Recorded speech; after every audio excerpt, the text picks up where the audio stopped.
Harry and Meghan will soon be royals no more, at least publicly. They may have to drop the word royal from their Sussex royal brand. Today, Harry and Meghan keep the Sussex but lose the royal. And we remember Diana's engagement to Prince Charles. I'm amazed that she's being brave enough to take me on.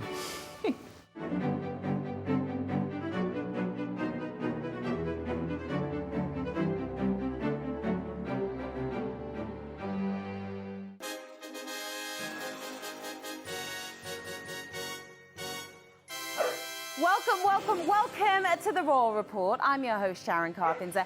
And with me today, my adorable sidekick, Max, a.k.a. the Count of Cuteness. Catch Max. There you go. Oh, missed it. Good boy. And now, the royal news. On Thursday, Harry and rock legend Jon Bon Jovi took to Instagram to promote their upcoming Invictus Games collaboration with a fake text conversation. Hey, Harry, how's it going? Hey, I'm good. Just living on a prayer. What's up? This was all a fun prologue to their announcement that this Friday, Jon will be recording his song Unbroken with the Invictus Games choir at the historic Abbey Road studios. Amazing. Their imagined dialogue, complete with a disclaimer, appeared on Harry and Meghan's Instagram Sussex Royal, which, as it turns out, will be needing a handle change by April 1st. After days of speculation, Harry and Meghan confirmed on Friday that they, quote, do not intend to use Sussex Royal or any iteration of the word royal once they officially step back from senior royal duties on March 31st. More on that later. That same day, Prince Charles proved to royal watchers he still knows how to arrive in style. The 71-year-old prince pulled up to the Aston Martin Lagonda factory in Wales in his vintage DB6 Volante, which in 2008 he had converted to run on bioethanol made from wine and cheese. Yeah, really. Sounds more like a French car to me. And if Charles' Aston Martin looks familiar, that's because it was the same car William and Kate drove away in after their wedding in 2011. That was William in 2011. This is William in 2020. Last Saturday, he travelled to Cardiff to attend the Six Nations rugby match between Wales and France. Prior to the game, the Prince, who is the patron of the Welsh Rugby Charitable Trust, met with several injured players who are currently being supported by the organisation. All right, joining me now, People senior news editor Erin Hill is with us. Erin, great to see you. Yeah, happy to be here. Now, let's start with last week's People cover story, the big interview that Kate did with the podcast, Yes. Happy Mum, Happy Baby. Giovanna Fletcher is the host. This is a side of Kate we've never seen before. Just how big a deal was this interview? Huge. This was the most personal and candid we've ever seen her since she first came on the scene, and certainly since she first became a royal. So yeah, groundbreaking.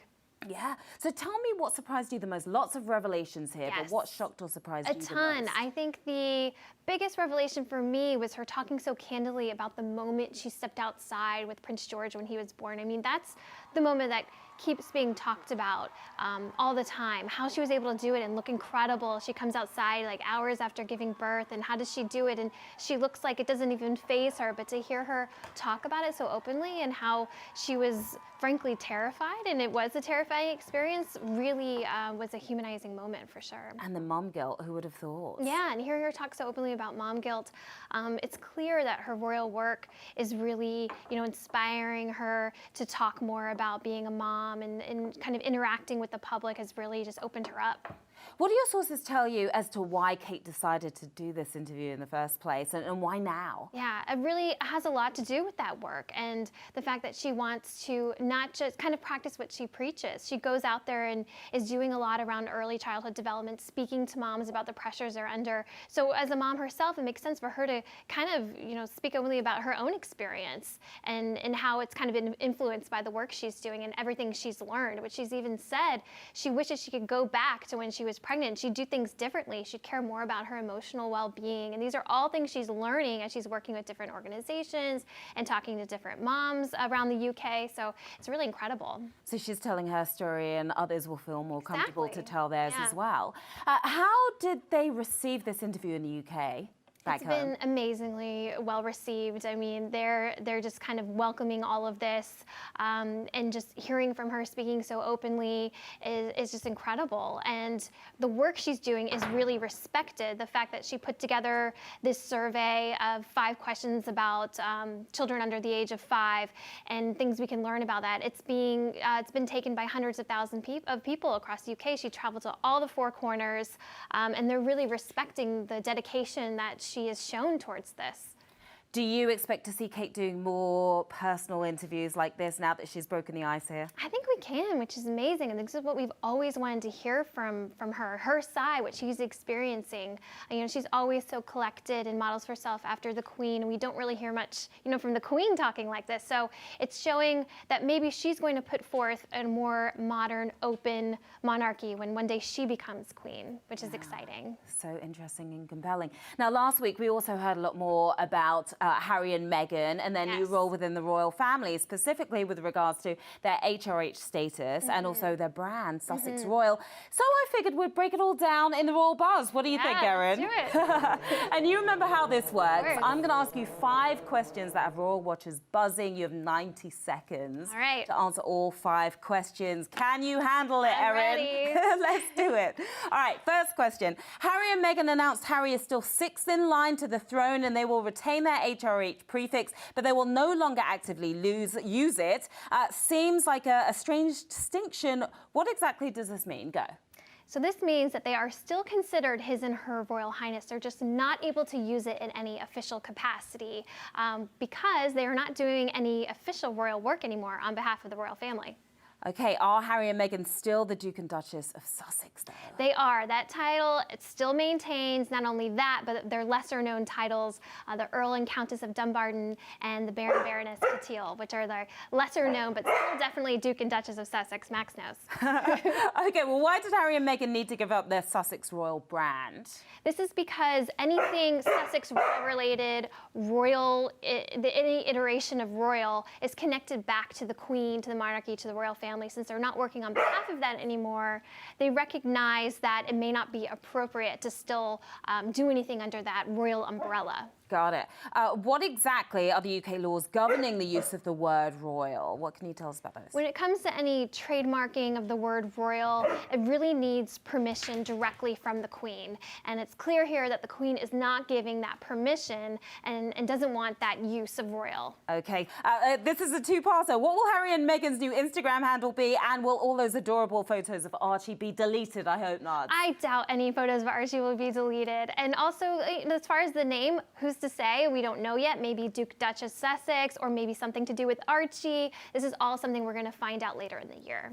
You did it! Well done, Erin. I am impressed every time. Yay. Well done, you killed it. Okay, I do have another question that's related. Last Friday, the Sussexes also revealed that they don't plan to start a foundation. It's more of a non-profit organisation. What's the difference, though? I think people are confused. Why make this distinction? Yeah, when it comes to all these different non-profit versus organization versus foundation, what does it all mean? It basically comes down to funding. With the foundation, it's more under the guise of the funding is coming from one specific entity, usually one corporation or one single person. When it's a nonprofit organization, it opens itself up to public funding, different charitable foundations to even contribute to funding. And by being a nonprofit organization, something really important to them is to kind of go globally with this, and they're able to do that now. Interesting, Erin. Thank you so much. Great reporting as always. Thank you. Okay, we have to take a short break now, but first, Max is going to tell us what's coming up next.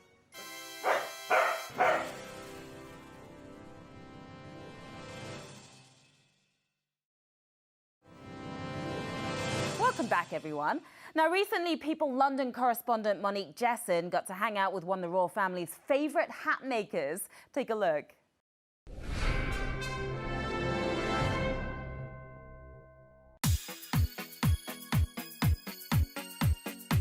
Hi, I'm Monique Jesson and today I'm calling from Bow in East London. I'm here outside A1 Golding's millinery studio. We're going to go inside and talk through her latest collection and talk about all things hats. Let's go inside. Hi, I'm A1 Golding and welcome to my studio. So I would say that I'm quite known for very fun, whimsical, colourful pieces, and I think the Spring Summer 20 collection is really an example of that. The best thing about my job is the freedom to just think up some crazy idea and make it. I think that this pom-pom headpiece really is a good example of that. I mean, it literally was just a dream. So, you know, I think you don't really get many careers out there that seem to be so open-ended, you know, and so creative. So I really thank my lucky stars for it, actually. So Spring Summer 20 for me is very, very busy. Obviously, I've got my own collection here, but I am also launching my first big collection with Lock & Co. This has been the kind of biggest news for me. 1 year ago, I was invited to take on the position of head millinery designer at Lock & Co, which is the world's oldest hat shop. This business has been around for over 300 years, and it's just a fantastic challenge to apply my own aesthetic to something as incredible as Lock. So Lock & Co have 2 royal warrants, one from Prince Philip and one from Prince Charles, so for the men's side of the business, which is an amazing seal of approval for our prestigious brand. And we're very lucky to have been able to work with the Duchess of Cambridge on many hats, and it's a relationship I hope will continue. Tell us about some of your clients. You've had some pretty big names already wearing your designs. I think the biggest name in the beginning was Lady Gaga. So she wore a purple felt boater that I made with a crystallized veil. I have made a hat for Meghan Markle, which was really the kind of pinnacle actually so far. Seeing the Duchess of Sussex wearing my hat was really, really exciting, and just to know that I was part of that history in the making was really fantastic. I've also made hats for Sophie Turner. Kylie Minogue recently wore a piece of mine as well. Seeing my clients wearing my pieces is the best feeling ever. A lot of my clients are also going to really special events. You know, there'll be photographs which will be on mantelpieces forever, and they're wearing your hat. So, you know, I love being part of that personal story. Thank you, A1, so much for showing us around your beautiful, magical world of millinery here today. Thank you so much for coming. It's been an absolute pleasure. This is Monique Jesson, and this is London Calling. Thanks, Monique. As you know, we call that segment London Calling because Monique shoots it all on her cell phone. And Max's top hat is at the cleaners, but as you can see, he insisted on getting in on the hat action. Look, he's a cowboy today. Nice. The Royal Report will be right back.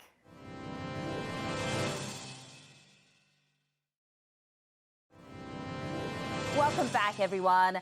Yesterday was the 39th anniversary of the official announcement of Lady Diana Spencer's engagement to Prince Charles, an occasion Max celebrated as he does every year. Take a look. At 3 o'clock, Prince Charles and Lady Diana appeared for the first time in public. And this was the first chance to see the ring of sapphires and diamonds.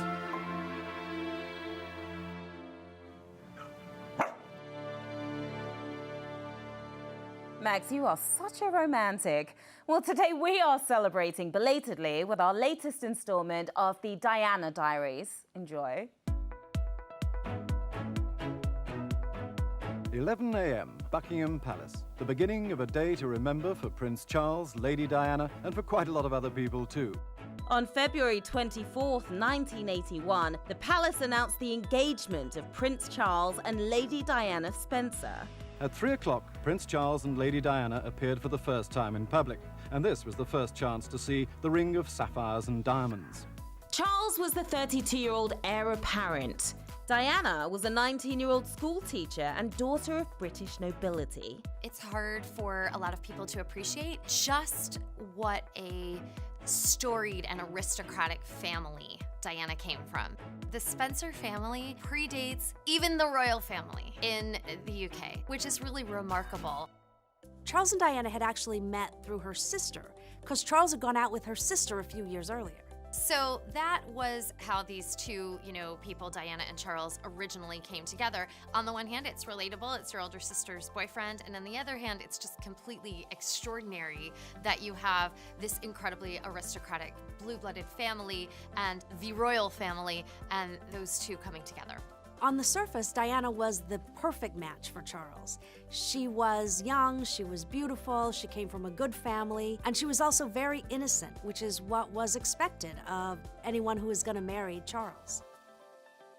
As we now know, at that time of his engagement to Diana, Charles was in fact actually still in love with Camilla, his former girlfriend, but he was banned and not allowed to marry her because she was assumed not to be a virgin.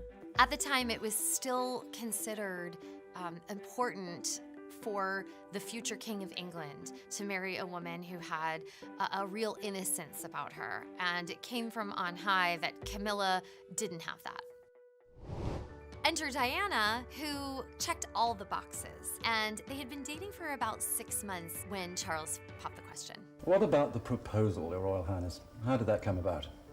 Well, I asked Diana before she went to Australia, 2-3 days before, because I thought it'd be a good idea that, apart from anything else, if she went to Australia, she could then think about it, and if she didn't like the idea, she could say she didn't, or if she did, she could say that. But in fact, you actually said Yes, quite promptly. Before you went to Australia? Yes. And they were to sit on it for 3 weeks. For many, this interview was the first chance to hear Diana speak. Did you find it a very hard decision, Lady Diana? I had a long time to think about it because I knew the pressure was on both of us. And it wasn't a difficult decision in the end. It's what I wanted. It's what I want.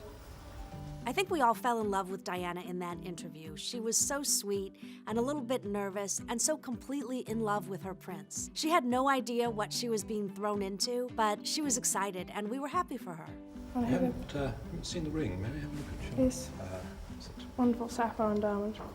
She looked very pretty. She wore this beautiful blue outfit. It played up her beautiful sapphire ring. She came across very sweet and proper. She didn't embarrass herself at all, but she was very noticeably nervous. She was really just a sweet 19-year-old young woman who is kind of, wistfully talking about the fact that she's going to miss the kids she teaches in nursery school. No, I was referring to the children. I'm going to miss them. You miss looking after the children? Yes. Well, they certainly miss you, won't they? I hope so. Here we see the contrast between a 19-year-old woman who is a nursery school teacher who is now making this humongous leap into being the world's most famous woman, and it seemingly happened overnight. Do you find it a very daunting experience that yesterday you were a nanny looking after children, now you're about to marry the Prince of Wales, and one day you would, in all likelihood, be Queen? It's a tremendous change for someone, if I may say, of 19 to make all of a sudden, the transition. It is, but I've had a small run up to it all in the last 6 months.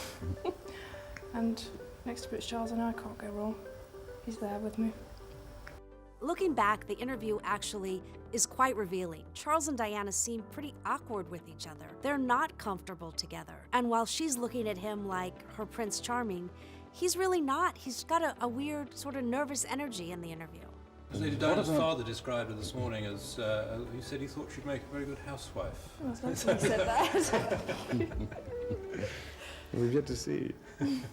By far, the big cringe moment from this interview, and honestly probably one of the cringiest moments ever in terms of an engagement interview, is when Prince Charles is asked by the interviewer, so how are you feeling? Can you find the words to sum up how you feel today, both of you? Difficult to find the right sort of word, isn't it, really? Just delighted and happy.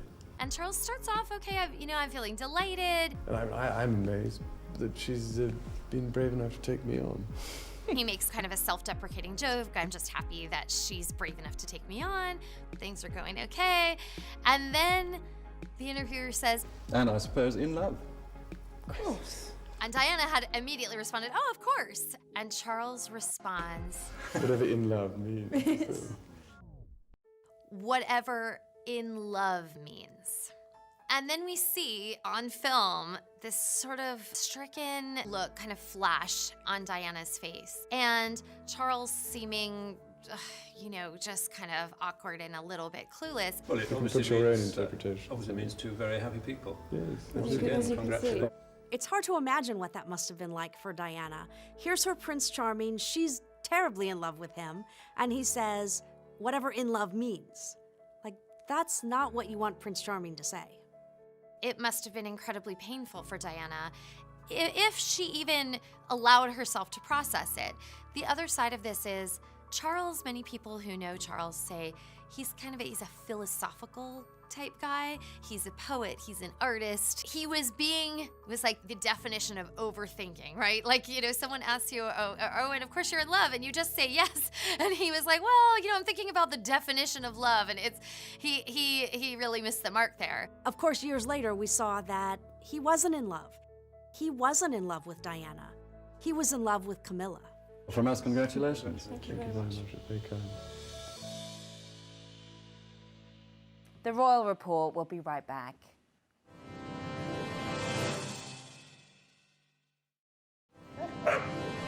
Max, catch! There you go. Now, all hosts, TV or otherwise, should know it's just proper etiquette to keep some treats handy in case a corgi drops by. And speaking of etiquette, it's time for another royal lesson. Hi, I'm Micah Meyer, and today I'm showing you how to do the Sussex stance. The Sussex stance is Meghan's favorite pose whenever she's on the red carpet to look super sharp. The Sussex stance is a move Meghan actually perfected long before she became a duchess, and it's one you can practice to make sure you feel super confident whenever you're in a photo. Here's how you do it. Standing straight and tall, shoulders are rolled back, chin is parallel to the floor. Cross one leg over the other, and keeping your toes facing forward. Make sure you put your hands relaxed to the side, fingers open. Two don'ts here. Don't put your hand on your hip so that your elbow is facing outward. Don't stand without crossing so that you just look like a tin soldier. Remember not to cross behind and instead always forward. This pose is great because it allows you to tilt left or right to make sure you feel most confident in the angle for you. You can use this pose next time you're in a group photo with your friends. That, Royal Watchers, is the Sussex stance. That was friend of the show and royal etiquette expert, Micah Meyer. She has a new book out, Modern Etiquette Made Easy, which we highly recommend. All right, Royal Watchers, that's our show for today. I want to thank my adorable co-host, Max. You can follow him at Max the Corgi NYC. And remember to follow People on Twitter to watch the latest episodes of The Royal Report, streaming every Tuesday and Thursday at 6 p.m. Eastern. I'm Sharon Carpenter. Ta-ta, till next time.